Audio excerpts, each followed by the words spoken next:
এক গ্রামে রাজু নামে এক দুঃসাহসী ও কৌতূহলী ছেলে বাস করত।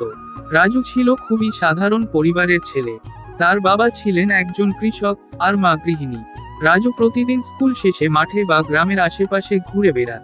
সে প্রাকৃতিক সৌন্দর্য উপভোগ করত এবং নতুন কিছু আবিষ্কার করার স্বপ্ন দেখত।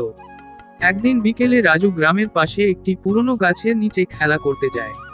সেই গাছটি সম্পর্কে গ্রামে একটি গল্প প্রচলিত ছিল যে বহু বছর আগে এক রাজা যুদ্ধের সময় তার ধন সম্পদ এখানে লুকিয়ে রেখেছিলেন, তবে কেউ কখনো সেই ধন খুঁজে পায়নি।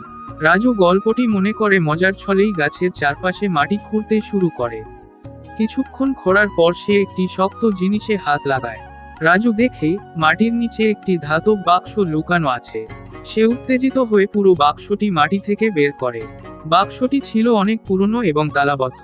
রাজু সেটি বাড়িতে নিয়ে যায় এবং তার বাবাকে দেখায়। রাজুর বাবা গ্রাম প্রধানকে ডাকেন আর বাক্সটি সবাই মিলে খোলার চেষ্টা করেন। অবশেষে তালা ভেঙে বাক্সটি খোলা হয়।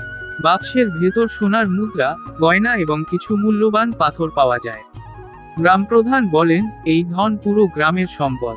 এটি এমনভাবে ব্যবহার করতে হবে যাতে সবাই উপকৃত হয়। রাজুর পরিবার এবং গ্রামের সবাই মিলে সেই ধন সম্পদ দিয়ে গ্রামের স্কুল মেরামত করে, একটি নতুন কূপ খনন করে এবং গ্রামের গরিব মানুষদের সাহায্য করে। রাজুর এই দুঃসাহসিক কাজের জন্য সেই গ্রামের নায়ক হয়ে ওঠে। তার কৌতূহল ও সাহসিকতার জন্য গ্রামবাসীরা তাকে প্রশংসা করতে থাকে। এই গল্প আমাদের শেখায়, যদি আমরা কৌতূহলী ও সাহসী হই, তবে জীবনে অনেক আশ্চর্যজনক জিনিস আবিষ্কার করা সম্ভব। সততা ও পরিশ্রম দিয়ে সেই আবিষ্কারকে সবার কল্যাণে ব্যবহার করাই প্রকৃত বীরত্ব।